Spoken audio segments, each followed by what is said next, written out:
From Tesla's latest results to its future outlook, we're here with the analysis you need to make smart investment decisions. Let's get started. All right, guys, if the past year of price cuts and sluggish sales didn't already signal a shift in the EV landscape, Tesla's recent Q4 results and 2024 outlook certainly do. So, we're here to talk about both Tesla and the EV environment as a whole. So, while Tesla is still growing, the days of uncontrolled production expansion are behind us. So, one thing that investors might be a little bit worried to hear, Tesla's growth is slowing and profitability is ailing. What is contributing to this slowdown, and how does Tesla plan to address these challenges in the coming years? Right. So that's a really big question with lots of answers. But I think like the big answer for the question of what is happening is that the EV market bubble has burst.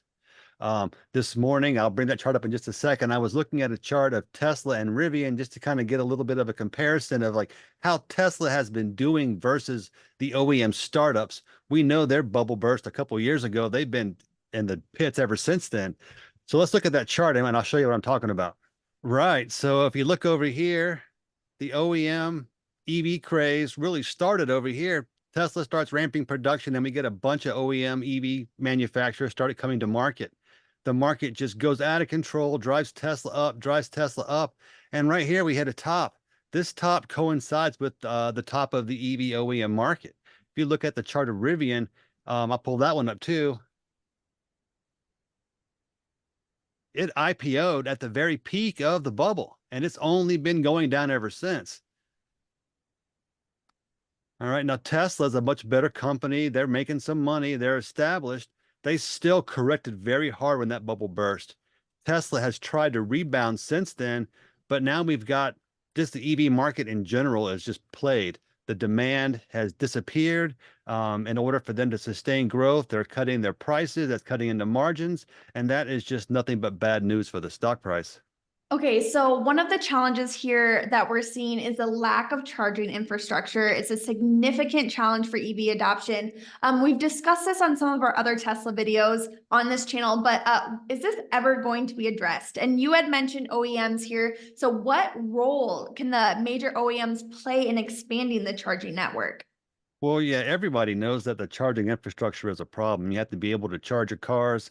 I think Chris is the one that said it in one of our discussions a few weeks ago that until you see an EV charging station at every major intersection, EV is just a non-starter. It's hard to get your car to go with no power. The EV OEMs are all leaning into building out the infrastructure. But over the last couple of months, what we've seen is all of them pulling back on their EV plans. So how much of what they said is really going to happen? There Yeah, have been some advances in batteries yet, but still, is that enough to move the needle now today? And I don't think that it is. right. And I think Thomas, I did say that thing about you need to have charging stations as common as gas stations, but also what we were learning, in the last couple of weeks is I should say not learning is being reminded of is that weather plays a really significant role with the EV market. I mean, if you're in a cold weather climate where you're going to experience below freezing and even below zero temperatures for at least a significant part of the year, that's not conducive to EV charging. And that's just something that it's kind of like we're learning it all over again. Although this was something that was being addressed even 2 years ago. People said this is a concern for the EV Well, right. market, and now it's just something that's come full, right in front of us, and we have to address it. Imagine how automobiles would run if gasoline would freeze. I mean, Exactly. seriously, that's what's happening. The electricity basically freezes. That's Right. the best way to describe it. And you can't charge your cars. You get stuck. Yeah. Okay, so knowing this, Thomas, in your recent article from MarketBeat, you had said that the future is hybrid. Tell us more about your reasoning on that. I think I see where you're going here, but I want to hear what you have to say. Well, it's just with the whole charging infrastructure for a vehicle to really be useful, for an EV to be as useful as an ICE vehicle, it's got to be able to charge it or carry its own power source. That power source has to be easily rechargeable, and that's where hybrid comes in. You get some of the green impact, but you also are able to carry your own fuel around, so you can charge your batteries more frequently and then refuel your car more frequently. But even with hybrids, there's not a lot of infrastructure for that either. You know, hydrogen is certainly an avenue, but there's less infrastructure for hydrogen than there is for EV. So whether or not that's able to make a difference today or even like next year or the year after is a big gamble. Okay, but neither of these markets, EV or hydrogen, those aren't really green though, are they? Even as much as they try to say that it is. I mean, that's true. I mean, I think Chris can probably comment on this more than I, but I know that a lot of the electricity being used to power EVs is not being made from green sources. And so that reduces the green impact of the car. And hydrogen, almost no hydrogen is made from green sources. So anybody using a hydrogen fuel cell is really not impacting the green movement either. Right. I mean, even green hydrogen, as they call it, is not necessarily as green in some cases as they would like it to be. I mean, I think it's an interesting point, Lacey, and I think the real issue here is um, we've kind of jumped the shark on it. I mean, it's the even the green movement, I don't think even really pretends that the EVs are really that environmentally friendly. I think it's just really more of they just really want to get rid of fossil fuels. Well, right. So It's that push to the critical mass. We have to have critical mass of yes, EV, critical mass of infrastructure for it to work. And when we reach that, it's awesome, right? right, But how exactly, much money do we have to throw into it for it to work? You know, right. Plug Power is already diluting its shares again Mhm. because it can't afford to go forward. The EV companies are starting to pull back on their investments. So I mean, I just don't see a lot of I Yeah. don't see it happening, right? The critical mass is not going to be reached, not anytime soon. Yeah, I mean, ultimately it's about choice, and right now consumers are saying they have the choice, and you know, EVs just don't either fit for them practically or they don't fit for them financially, and that's just not going to change in the short term. In the long term, who knows? But in the short term, that's the situation. Exactly. All right, let's bring it back in here to Tesla specifically. Yeah. Investors should not forget that Tesla isn't just a car company. That's another great point that you had made in your MarketBeat article, Thomas. Chris, I want to hear from you on this one too. Tesla has other segments, obviously, that are generating profits instead of losses. Tell us more about those segments.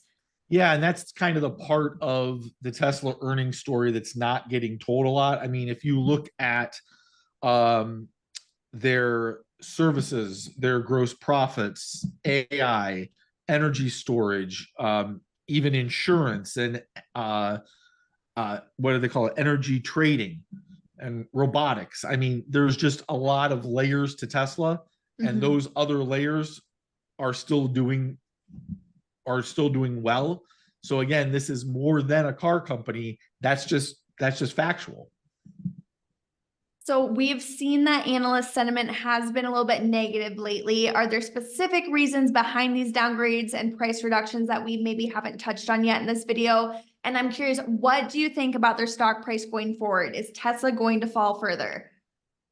There is a definite risk that Tesla shares could fall further because the analysts are lowering their expectations and their targets. They're doing that because Tesla guided for a weak year. Um, there's no expectation for EV demand to pick up, so we're not really going to be looking for Tesla's revenue to grow. It's not going to have an easy time expanding margins because of price cuts. So the analysts are reducing their targets. I think that this is a trend that we've yet to see end. It really just depends on how deep they cut. Right now, they are leading the market lower. I would think that if sentiment remains the way that it is, this market will break below support fairly soon. Are Yeah, there any? I heard. Excuse me, Lacey. I heard somewhere where they said, and I know I've heard Don say this a lot over the past year, that Tesla's like it has been a very easy trade, and Mhm. right now Tesla's not really an easy trade anymore. It's kind of, and so it's a little bit different in the way investors are even thinking about it. So are Right. there any other insights that we need to consider about Tesla's future plans or any of the potential risks that investors should be aware of when they're considering Tesla as an investment? Well, I think Tesla is still a win for the long term. There are all the other ancillary businesses, the chances to advance technology. But then there's also the core business. I see Elon as kind of like the Henry Ford of our day. He is working to make EV cars affordable for everybody and advance the technology. They will make those advances. It's just a matter of time when they will come through and be seen in the product and in the margins.